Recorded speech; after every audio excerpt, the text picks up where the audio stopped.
CH एक accident और death. Delhi, शाम का वक्त। तेज हवाएं चल रही थी, बारिश भी काफी जोरों से हो रहा था। वही एक 22 साल की सिया अपने ऑफिस के बाहर खड़ी बार बार टाइम देखते हुए कैब के आने का वेट कर रही थी। कुछ ही देर में उसका बुक किया हुआ कैब आ जाता है तो सिया जल्दी से उस कैब में बैठती और कैब वाले को सुनाते हुए बोलती है, क्या भैया आप पूरे 7 मिनट लेट हो, इतनी बारिश में कब से वेट कर रही हूँ और आप अब आ रहे हो। बोलते हुए सिया दुपट्टे से अपने चेहरे और चश्मे को पोंछती है जो बारिश की वजह से थोड़े गीले हो गए थे। वही ड्राइवर सिया की बात सुनकर बोलता है, मैडम आप तो जानती ही है यहाँ की ट्रैफिक इसलिए लेट हो गया। जिस पर सिया कुछ नहीं बोलती है क्योंकि उसे पता था शाम के वक्त यहाँ बहुत ही ट्रैफिक होता है। कैब ड्राइवर गाड़ी को स्टार्ट करता है। वहीं सिया अपने पर्स से एक मोटी बुक निकालती है जिसके कवर पेज में बड़े खूबसूरती से लिखा हुआ था आशिकाना। ये एक नॉवेल था जिसे खरीदने के लिए सिया ने बहुत ही मेहनत किया था। आज उसका लास्ट चैप्टर था जिसे पढ़ना बाकी था। सिया जल्दी से नोवेल के लास्ट चैप्टर को ओपन कर पढ़ने लगती है, लेकिन कुछ देर बाद वो नोवेल को बंद करती है और चिढ़ते हुए खुद से ही बोलती है, कितना बकवास था। विलेनिस तो हद से ज्यादा बेवकूफ थी।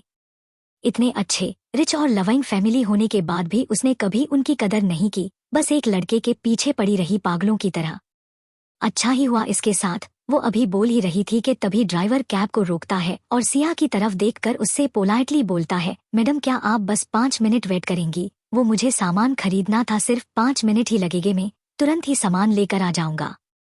ड्राइवर की बात सुनकर सिया एक नज़र ड्राइवर को देखती है, फिर अपने आसपास तो सामने उसे मार्केट दिखाई देता है, जिस पर सिया ड्राइवर को ओके बोल देती है। ड्राइवर कार को साइड में रोक कर चला जाता है। वही सिया भी फिर से उसी नोवेल को ओपन कर पढ़ने लगती है। वही एक ट्रक बड़े ही तेजी से कैब की तरफ आ रहा था जिस पर सिया का ध्यान नहीं जाता है, वो अपने नोवेल में बसी थी। तभी अचानक सिया को एक तेज झटका लगता है और उसकी आंखें एकदम बड़ी हो जाती है क्योंकि जिस कैब में वो बैठी थी वो कैब एक ट्रक से टकरा जाता है। सिया कुछ समझ जाकर पाती उससे पहले ही कैब का एक्सीडेंट बहुत ही बुरी तरह से हो चुका था। वो कैब बिल्कुल पलट चुकी थी। बैक सीट में बैठी हुई सिया रोड में पड़ी हुई थी और उसके माथे से पानी की तरह खून निकल रहा था जो बारिश के पानी में मिलकर बह रहा था। सिया की आंखें खुली हुई थी। उसके हाथों में अब भी वो नॉवेल था जिसे वो पढ़ रही थी। एक जोरदार की बिजली कड़कती है और सिया की आंखें बंद हो जाती है। वही उसके हाथों में पहनी हुई रिंग हल्की चमकने लगती है और तुरंत ही गायब हो जाती है, जिसे कोई भी देख नहीं पाता है। वही आसपास के लोग जब ये एक्सीडेंट देखते हैं तो वह तुरंत ही एम्बुलेंस को कॉल करते हैं। कुछ ही देर में एम्बुलेंस आ जाता है मगर तब तक बहुत ही देर हो चुका था क्योंकि सिया की डेथ वही मौके पे ही हो चुकी थी। उसकी बॉडी को स्ट्रेचर में लेटा कर एम्बुलेंस में ले जाया जाता है। क्या हो गया सिया की जिंदगी का अंत। CH2 रिबॉर्न इन विलेनियस बॉडी। एक बड़े ही आलीशान कमरे के अंदर एक लड़की जिसकी उम्र यही कोई 17 या 18 साल के आसपास की होगी, वह इस वक्त बेड पर सोई हुई थी। दिखने वो लड़की बेहद ही खूबसूरत थी मगर इस वक्त उसके माथे पर पसीना था। ऐसा लग रहा था जैसे वो कोई बुरा सपना देख रही हो। अचानक हो उस लड़की की आंखें खुल जाती है और उसकी नीली आंखें दिखाई देने लगती है जिनमें बहुत ही ज्यादा बेचैनी, डर और कंफ्यूजन था। वो लड़की लंबी लंबी सांस लेते हुए उठकर बेड पर बैठ जाती है और फिर गहरी सांस लेते हुए खुद से ही बोलती है, हाँ ये सिर्फ एक सपना था। मुझे तो लगा था मैं मर गई, लेकिन वो सपना इतना सच क्यों लग रहा था। बोलते हुए वो कुछ पल रुक जाती है क्योंकि उसे ये कमरा बहुत ही अनजान लग रहा था। अपने आसपास देखते हुए वो लड़की बोलती है, ये इतना बड़ा कमरा किसका है और मैं यहाँ पे क्या कर रही हूँ। मैं तो बोलते हुए लड़की को कुछ रियलाइज होता है।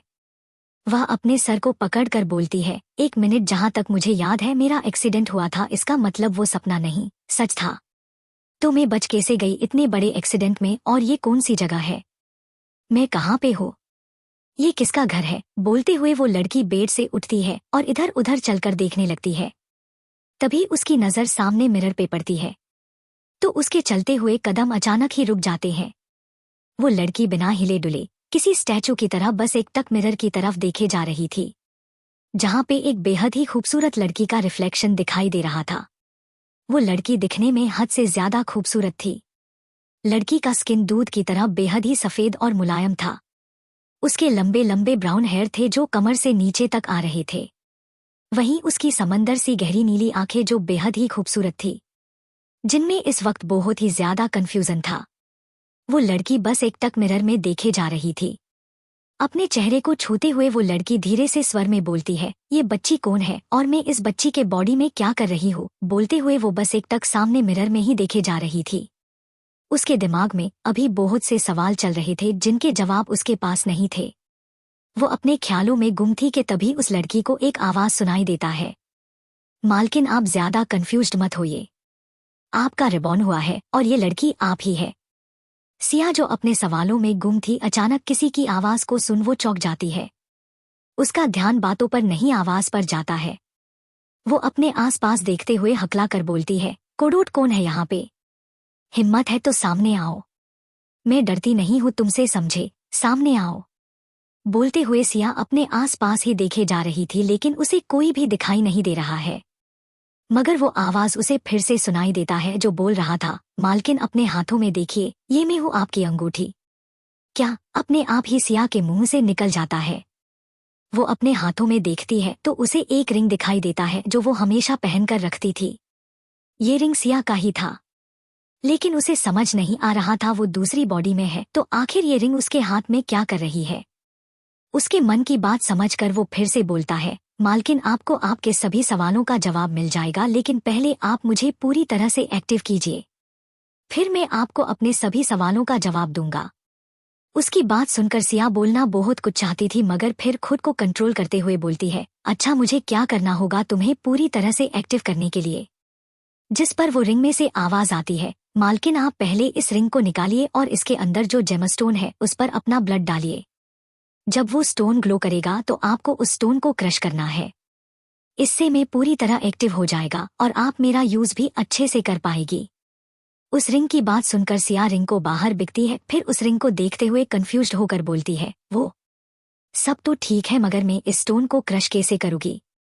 मालकिन वो हो जाएगा, बस आप वैसा कीजिए जैसे मैंने आपको कहा है, रिंग बोलता है। तो सिया नोकीली चीज ढूंढती है अपने फिंगर को कट करने के लिए।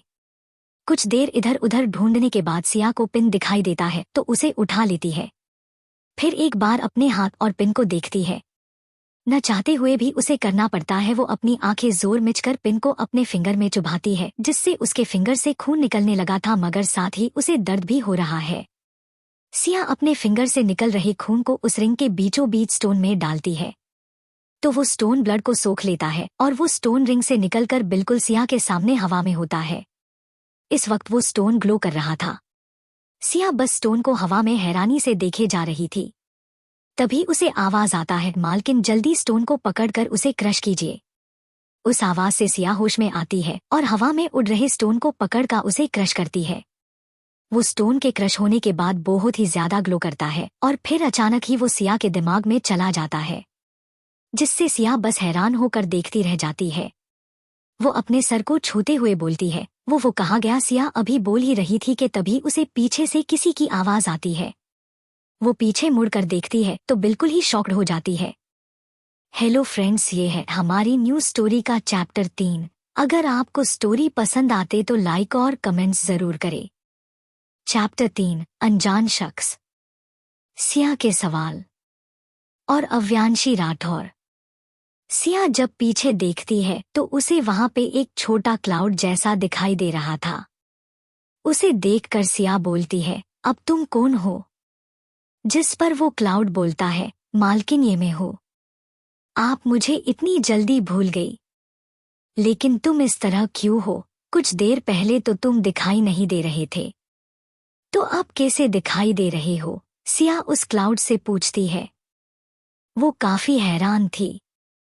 जिस पर वो क्लाउड बोलता है, मालकिन आपने मुझे पूरी तरह से एक्टिव कर दिया है, इस वजह से अब मैं आपको दिखाई दे रहा हूँ। उसकी बात सुनकर सिया बोलती है, अच्छा ये सब छोड़ो और ये बताओ कि तुम हो कौन और मेरे पास क्या कर रहे हो? मैं यहाँ कैसे आई? ये कौन सी जगह है? सिया बिना रुके सवाल किए जा रही थी। जिस पर क्लाउड बोलता है, मालकिन मुझे अपने बारे में तो कुछ भी नहीं पता है। जहाँ तक मुझे याद है मैं सो रहा था गहरी नींद में, लेकिन अचानक ही मेरी नींद खुल गई। जब मैंने देखा तो पता चला आपने मुझे एक्टिव किया है। मुझे नहीं पता आपने कैसे मुझे जगाया नींद से। उस वक्त आपका एक्सीडेंट हुआ था, तब आप मारने वाली थी, तो मैंने आपके सोल को नोवेल में डाल दिया जिसे आप पढ़ रही थी। क्या? सिया चौंकते हुए बोलती है। उसे बहुत ही बड़ा सदमा लगा था। सिया कुछ भी समझ नहीं आ रहा था, ऐसा कैसे हो सकता है? क्या मैंने कुछ गलत सुन लिया है? जिस पर क्लाउड बोलता है, नहीं मालकिन, आपने सही सुना है, आपका रिबॉर्न नोवेल वर्ल्ड में हुआ है। आपने पहले ही खुद को इस बॉडी में जिंदा देख लिया है, तो अब आपको ज्यादा शॉक नहीं होना चाहिए था। अभी आप अव्यांशी राठौर के बॉडी में, इसलिए अब आप इस बॉडी की ऑनर है।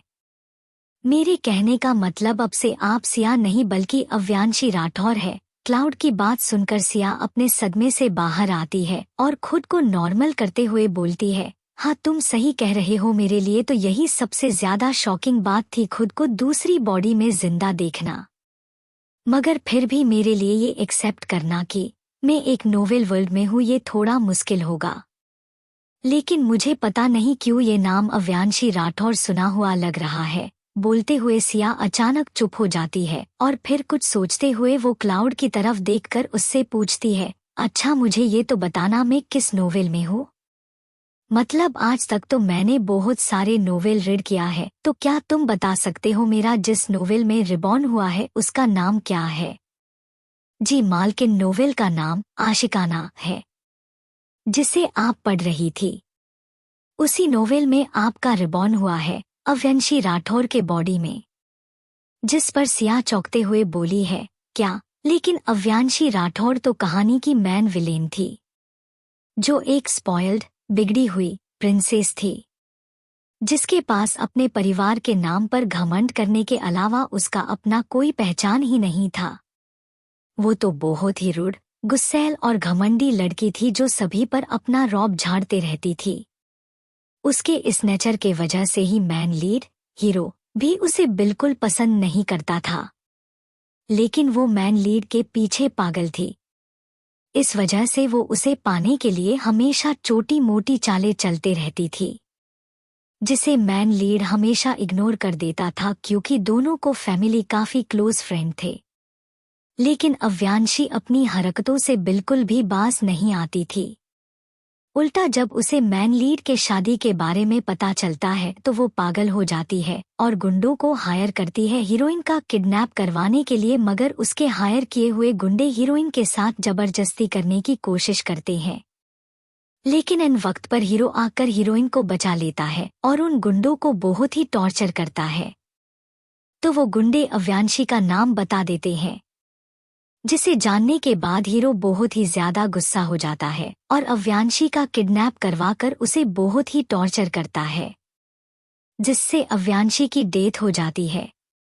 इस वजह राठौर फैमिली और हीरो की फैमिली, जो पहले बहुत ही अच्छे दोस्त हुआ करते थे, वो एक दूसरे के बहुत ही बड़े दुश्मन बन जाते हैं। सिया स्टोरी को याद करते हुए सभी चीजें शॉर्ट में क्लाउड को बताती है, जिस पर क्लाउड उसकी तारीफ करते हुए बोलता है, मालकिन सच में आपकी याददाश्त बहुत ही तेज है, आपको सब याद है नोवेल के बारे में। अपनी तारीफ सुनकर सिया खुश हो जाती है, लेकिन फिर उसे याद आता है कि उसका रिबॉर्न नोवेल की विलेनेसा के बॉडी में हुआ है, तो वो फिर से परेशान हो जाती है और क्लाउड से बोलती है, देखो तुम मेरी तारीफ करके मेरा ध्यान भटका नहीं सकते हो, समझे?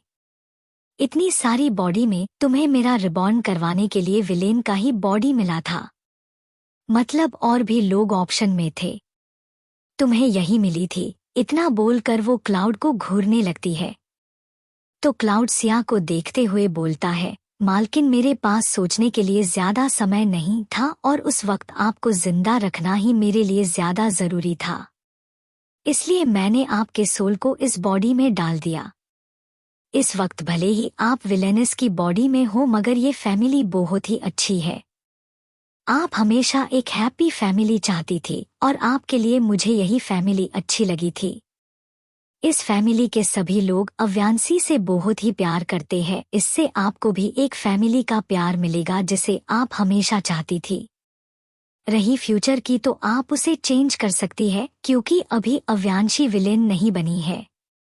आपने पूरा नोवेल रीड किया है तो आप अपने हिसाब से सभी बुरे इवेंट्स को चेंज कर सकती है। क्लाउड की बात सुनकर सिया को थोड़ा राहत फील होता है और वो अपने मन में ही सोचती है, हाँ मुझे आगे के सभी इवेंट्स पता है, इस वजह से मैं उन्हें अपने हिसाब से चेंज कर सकती थी। मैं पुरानी अव्यांशी की तरह कोई भी बेवकूफ़ी नहीं करूँगी, इससे मैं अपने फ्यूचर को चेंज कर सकती हूँ। ये सब सोचते हुए सिया चैन की सांस लेती है, वरना पहले वो बहुत ही ज्यादा परेशान थी खुद को विलेनेंस की बॉडी में देखकर।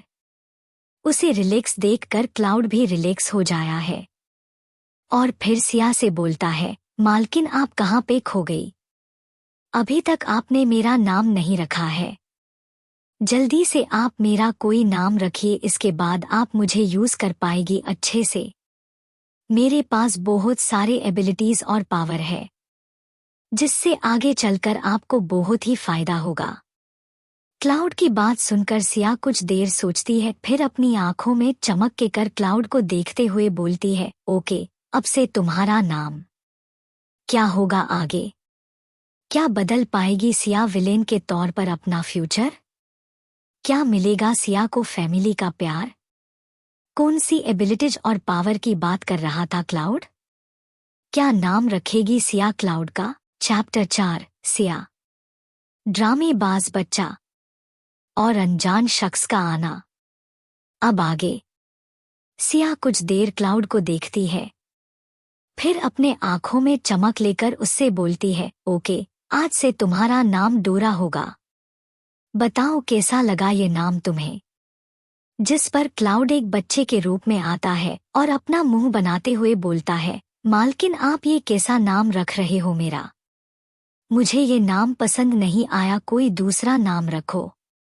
क्लाउड की बात सुनकर सिया का भी मुंह बन जाता है, लेकिन जब वो क्लाउड को बच्चे के रूप में देखती है तो थोड़ी चौंक जाती है, मगर फिर कुछ ही देर में वो वापस से नॉर्मल हो जाती है और क्लाउड उर्फ छोटे बच्चे को देखते हुए बोलती है, अच्छा ठीक है, मैं तुम्हारा नाम बदल दूंगी, लेकिन पहले मुझे ये बताओ तुम बच्चे के रूप में कैसे आए? अभी कुछ देर पहले तो तुम एक क्लाउड की तरह थे। जिस पर वो बच्चा बोलता है, मालकिन वो क्या है, मेरे पास एबिलिटीज है खुद को चेंज करने का, मैं किसी भी रूप में आ सकता हूँ।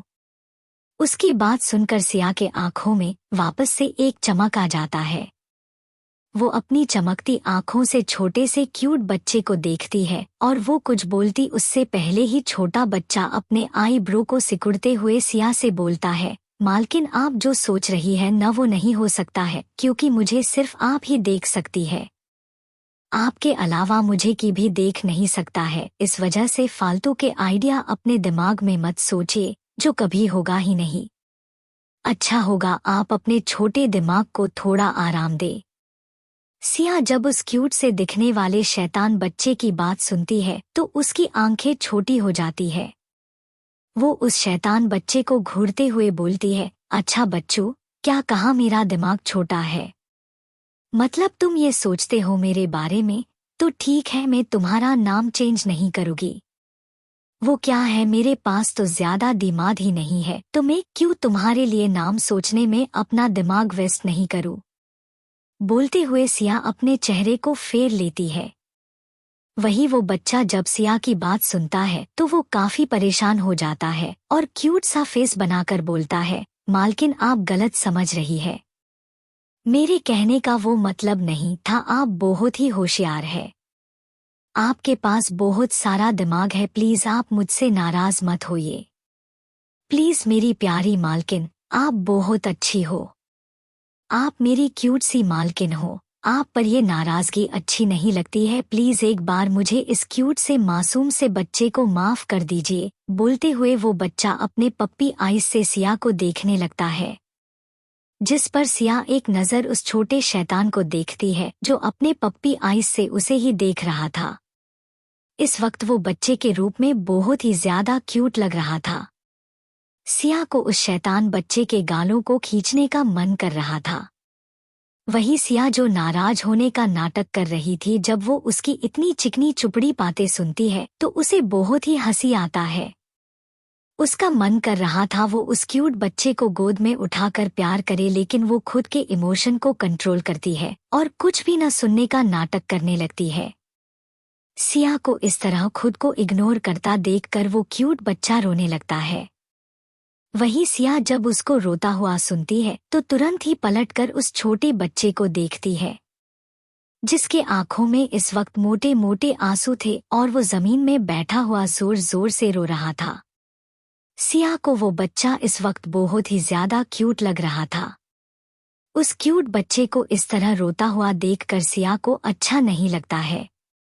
वो तुरंत ही उस बच्चे के पास जाती है और उसे गोद में उठाकर क्यूट बच्चे को चुप करवाने लगती है। तो वही वो बच्चा अपने आंसू से भरी आंखों से सिया को देखते हुए बोलता है, मालकिन क्या आप अब भी मुझसे नाराज है? बोलकर वो टुकुर टुकुर सिया को देखने लगता है।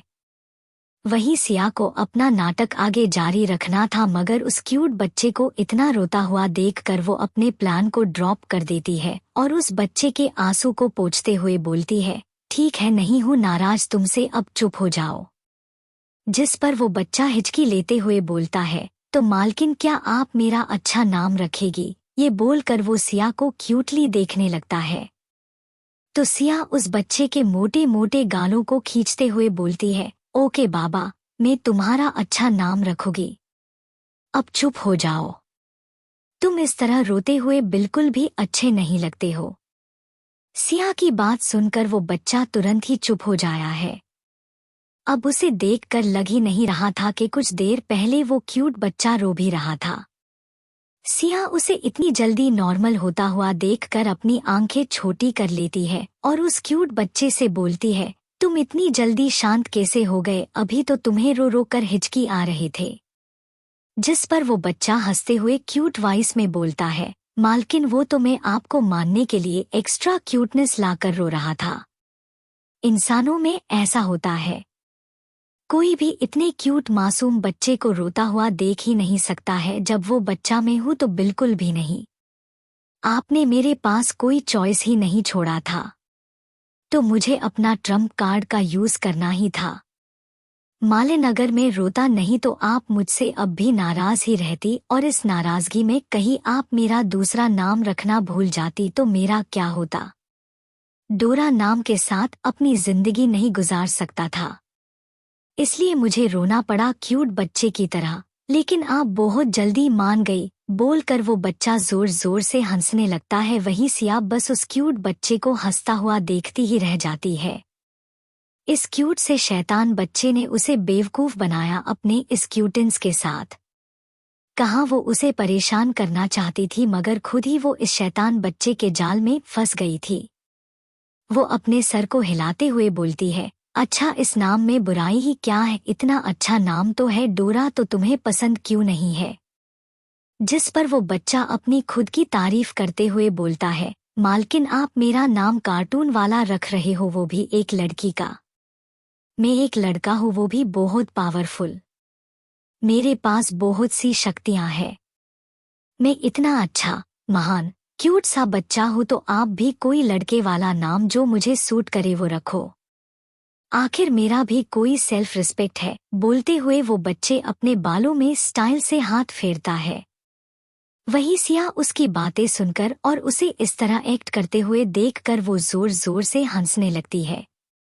हंसते हंसते सिया के आंखों में आंसू आ जाते हैं, लेकिन उससे अपनी हंसी कंट्रोल ही नहीं हो रहा था।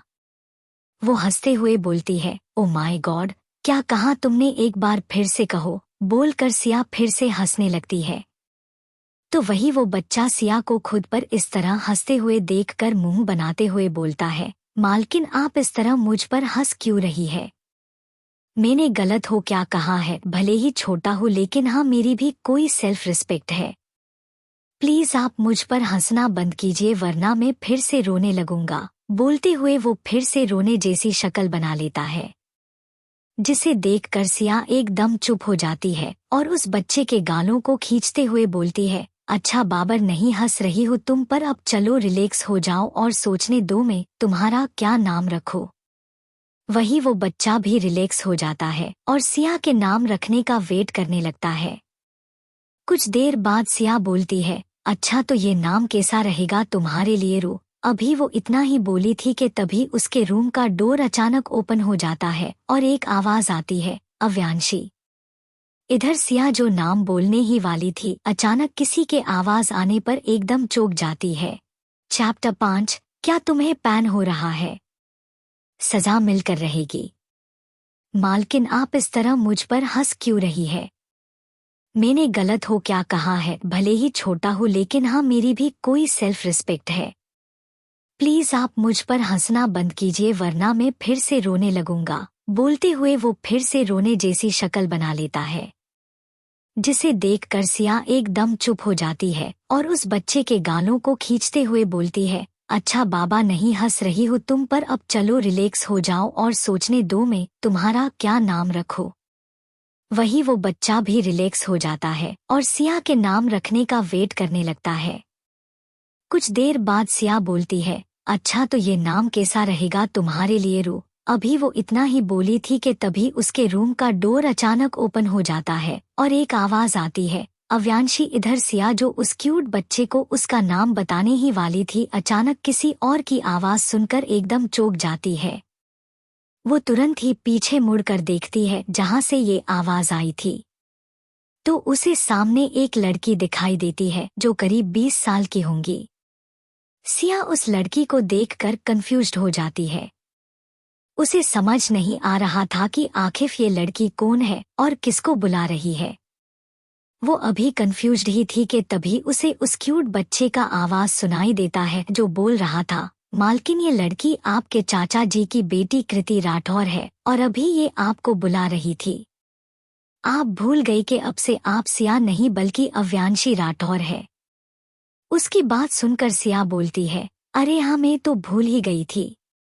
अच्छा हुआ तुमने याद दिला दिया। बोलकर वो छोटे बच्चे की तरफ देखती है, तो वो छोटा बच्चा अपने सर पर चपत लगाते हुए बोलता है, मालकिन मुझे सिर्फ आप ही देख और सुन सकती हो, लेकिन आपको सभी देख सुन सकते हैं। अभी आपके सामने आपकी कजन है जो आपको इस तरह खुद से बात करते हुए देखकर पागल समझेगी। वही उसकी बात सुनकर सिया को एहसास होता है कि उसने अभी कौन सा मिस्टेक किया है।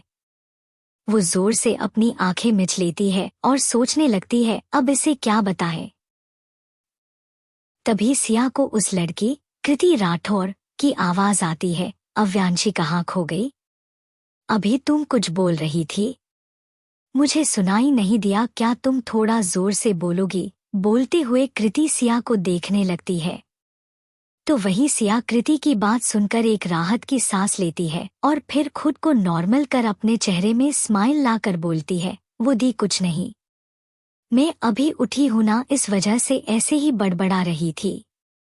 आप बताइए कुछ काम था आपको मुझसे?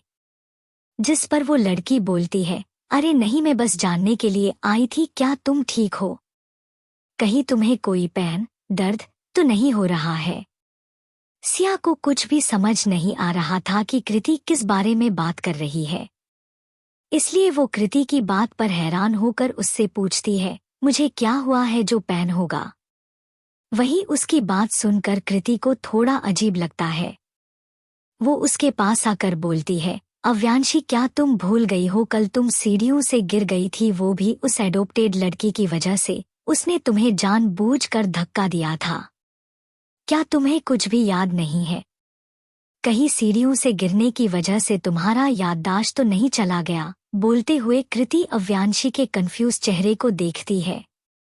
सिया को इस तरह कंफ्यूज देखकर कृति को पक्का लगने लगता है कि सिया उर्फ अव्यांशी की याददाश्त सच में जा चुकी है।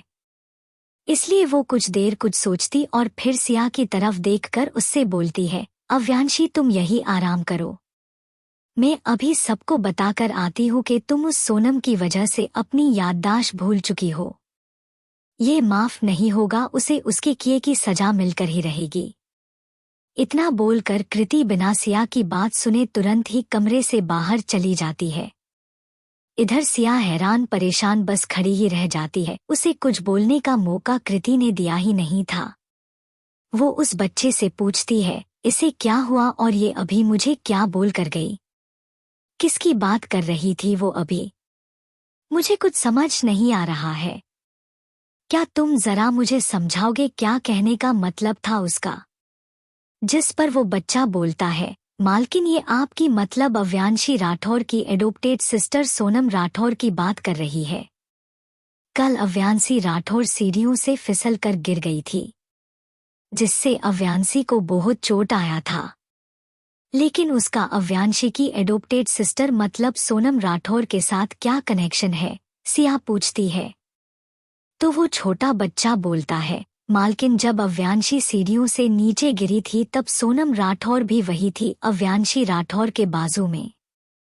वही कृति जो पहले ही नीचे थी जब वो अव्यांशी को गिरता हुआ देखती है और उसके बाजू में सोनम को, तो वो सारा इल्जाम सोनम पर लगा देती है, क्योंकि कृति को सोनम जरा भी पसंद नहीं करती थी।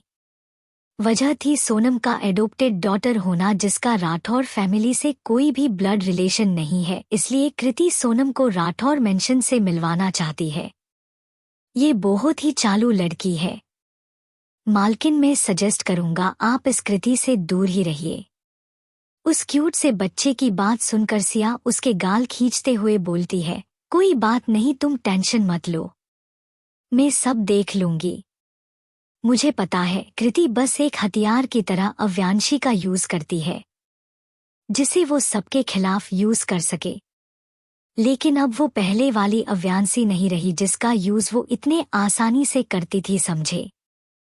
ये मैं हूं नई अव्यांशी राठौर, जिसका यूज अपने फायदे के लिए करना मुश्किल ही नहीं नामुमकिन है। क्या होगा आगे? कैसे सिखाएगी सिया उर्फ अव्यांशी कृति को सबक? क्या रिएक्शन होगा सिया का पहली बार फैमिली मेंबर्स से मिलकर? सभी सवालों के जवाब जानने के लिए सुनते रहिए इस कहानी को।